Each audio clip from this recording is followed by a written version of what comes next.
I never meant to become a hero. I was a xenolinguist, not a soldier, someone hired to translate ancient alien dialects and keep diplomats from accidentally starting wars.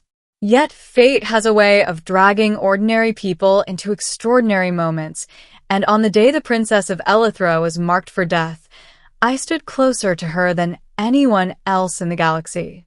The Elithrans were not like us. Tall, luminous beings with skin that shimmered faintly like starlight, they had ruled their corner of space for millennia. Their empire was ancient, disciplined, and bound by laws older than most stars. At its center was Queen Valoria, feared, revered, and whispered about in equal measure. She was said to possess the sight, an ability to perceive possible futures. And her daughter, Princess Lysara, was destined to inherit it.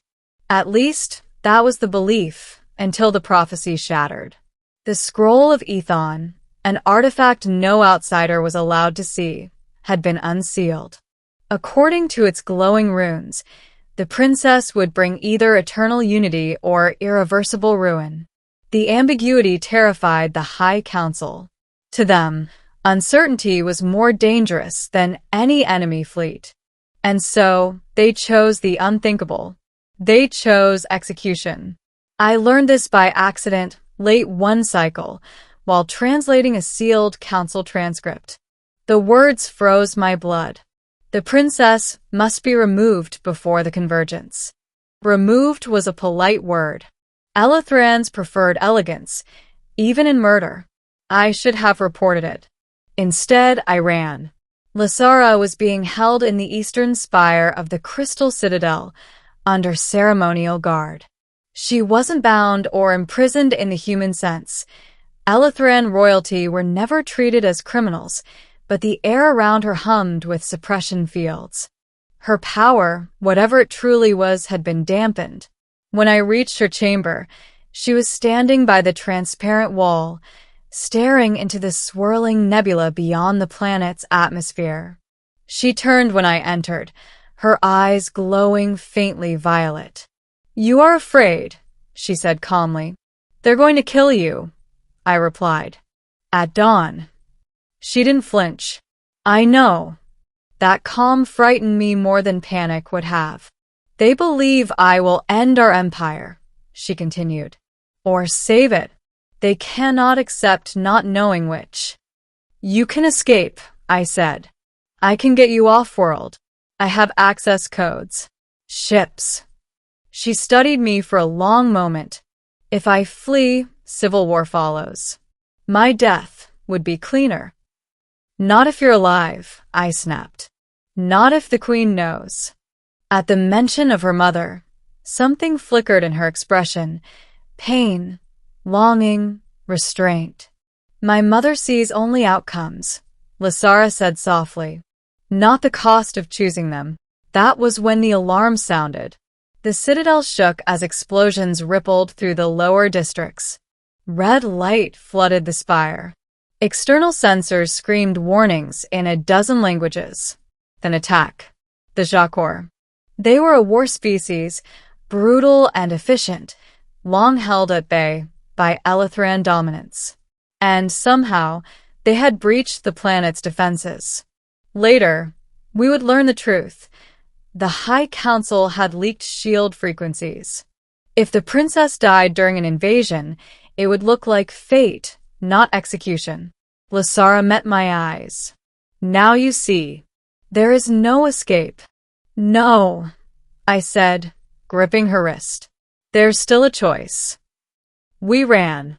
The corridors of the citadel became chaos, guards clashing with Jakor shock troops, crystalline walls shattering under plasma fire.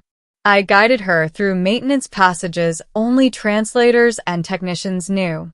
We nearly made it to the hangar before a Jakor warbeast burst through the floor. It was massive, armored in black chitin, its eyes burning with predatory intelligence. Lysara tried to summon her power, but the suppression field still clung to her like chains. I didn't think. I moved. I grabbed a fallen pulse spear and charged. The impact threw me across the hangar. Pain exploded through my side as the creature's blade tore into me. I remember Lasara screaming my name, spoken with raw terror, and then everything slowed. The beast reared back to strike again. And then Lasara screamed, not in fear, but in fury. The suppression field shattered like glass. Light erupted from her, blinding, radiant, ancient. The air bent. Gravity folded. The Jakor warbeast was lifted, crushed inward, and reduced to ash in seconds. But power like that demanded a price. She collapsed beside me, cradling my bleeding form, her light dimming rapidly. "Why?" she whispered. "You knew you would die." I could barely breathe. Someone had to choose you, not the prophecy. The Queen arrived moments later. Queen Veloria descended into the hangar surrounded by guards and living banners of light. Her gaze swept the devastation, then fixed on us, on her daughter, shaking and alive, on me, dying. She knelt. The Queen of Elithra knelt beside a human. Her hand hovered over my wound, glowing with healing energy, then stopped. "You would give your life," she said, her voice echoing like distant thunder, "for a future you cannot see." I managed a weak smile. That's what faith is, isn't it? For the first time, the Queen hesitated. Then she pressed her palm to my chest. Light poured into me, searing and cold all at once. The pain vanished. My breath returned. Bones knit, flesh healed, blood rewound back into my veins. When she withdrew her hand, I was alive. "You have altered the path," Queen Veloria said, rising. "Not through power, but through choice." She turned to Lasara.